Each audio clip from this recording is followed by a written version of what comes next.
Phew. All right, talk about a story that grabs you by the collar and doesn't let go.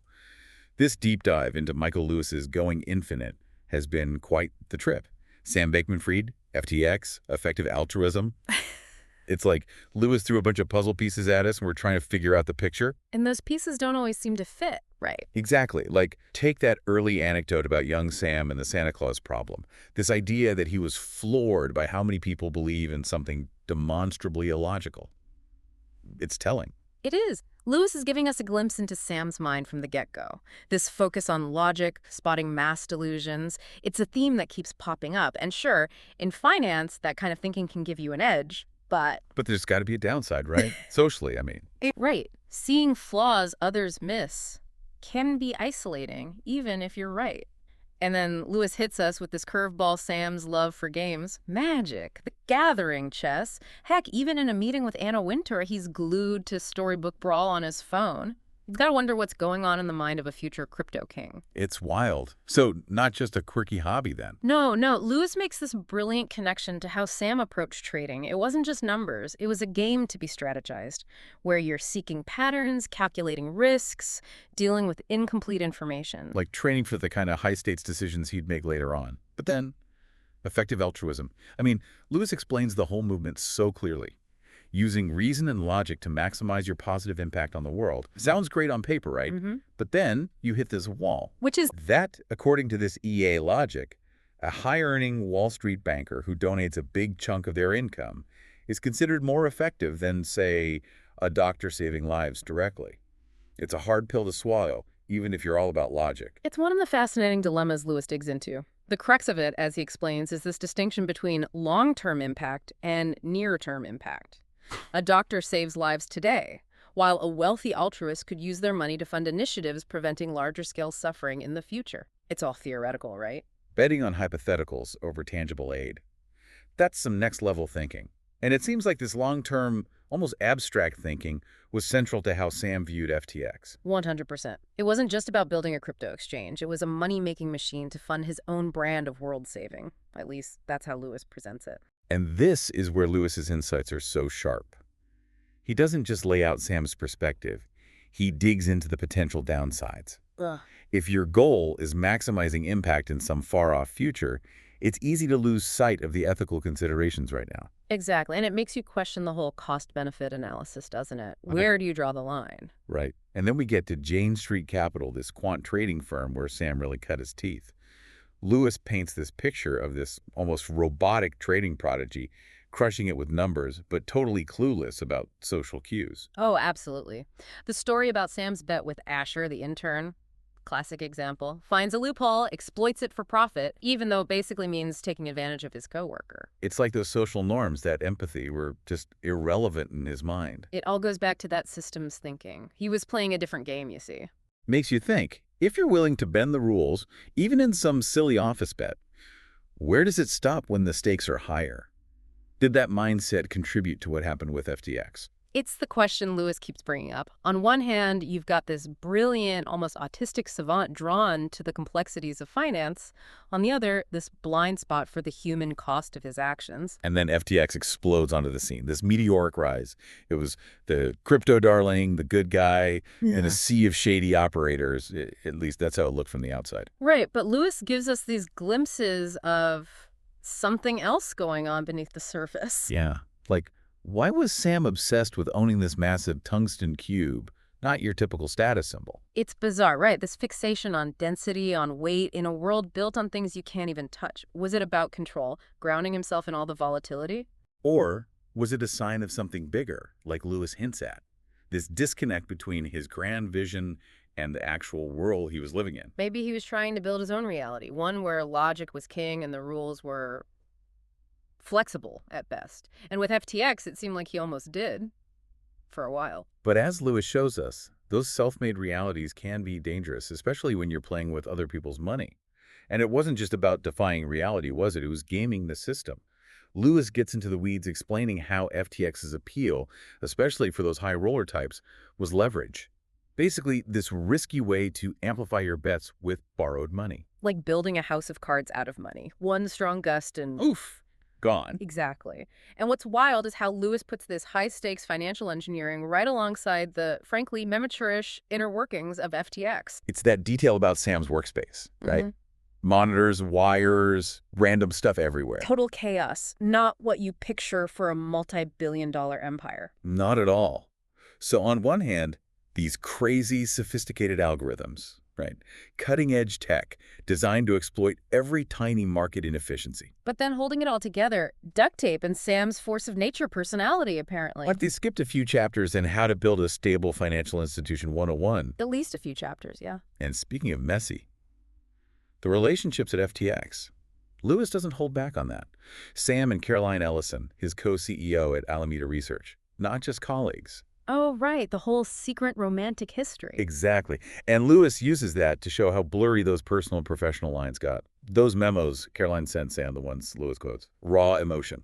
Almost like she's trying to apply logic to her feelings. Just like Sam, you mean? Trying to rationalize the heart. Yeah, exactly. And it's kind of heartbreaking. You see her struggling, feeling the pressure of working with Sam, this visionary. She's obviously brilliant, but way in over her head. Makes you wonder, was Caroline a willing participant? Or, as some people say, a victim of Sam's charisma? Lewis doesn't say for sure. Just gives us these glimpses into their world, lets us decide for ourselves.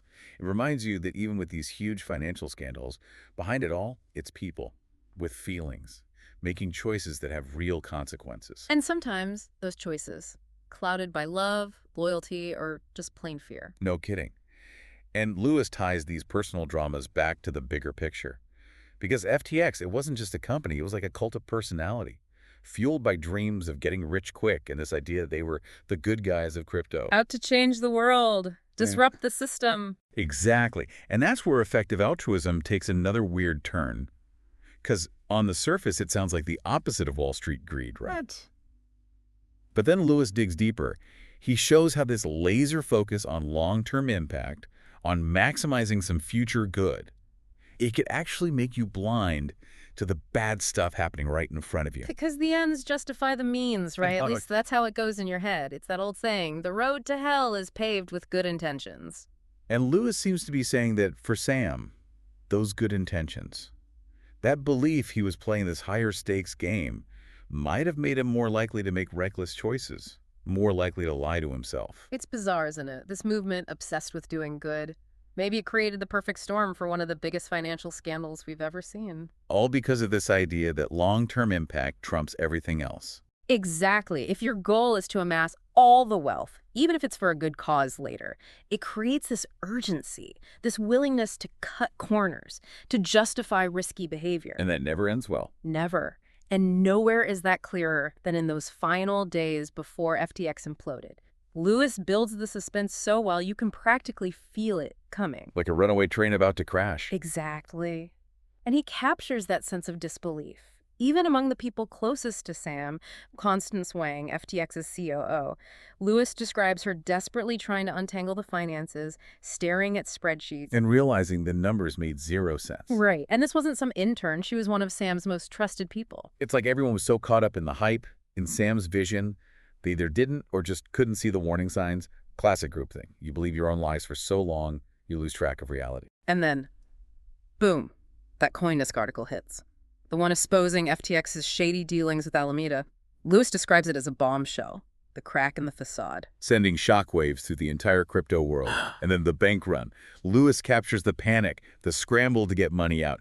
Everyone realizing FTX, the symbol of stability, was built on nothing. It's scary how fast trust disappears, how even the most complex systems are vulnerable to, well, us, human nature. And at the heart of it, Sam Bankman-Fried, this enigma, brilliant and utterly clueless all at the same time. Lewis describes him as detached, almost robotic, even as everything falls apart. Remember that detail about Sam playing storybook brawl as FTX is collapsing around him? It's surreal. Was it denial?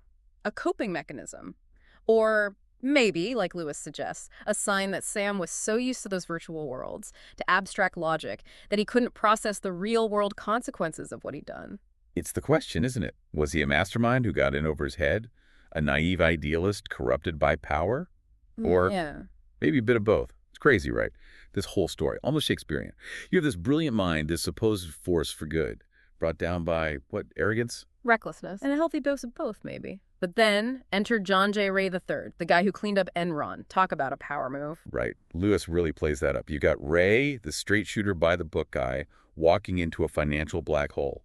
Missing records, weird loans, a company culture built on vibes and blind faith in Sam, and this mysterious coder Gary.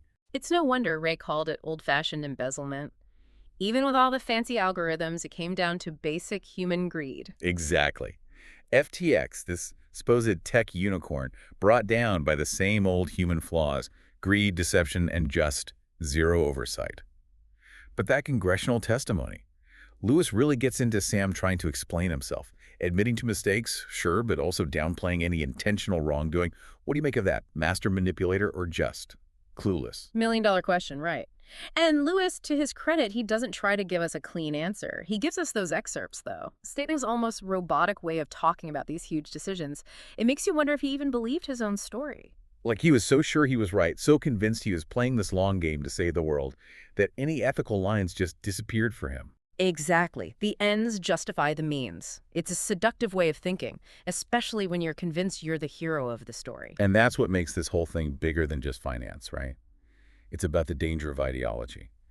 Because even with the best intentions, if you're not honest about how you're getting there, about the potential harm, it's a recipe for a disaster. And with FTX, it wasn't just Sam who paid the price. Right. Caroline, Gary, Nishad, all pleading guilty, picking up the pieces after FTX. It's a reminder about the danger of blind loyalty, of following a charismatic leader without question. Even the smartest people can get caught up in that, especially with the promise of wealth and being part of something big.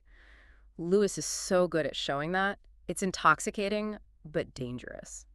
So where does this leave us? What are we taking away from this deep dive into the mind of a crypto king?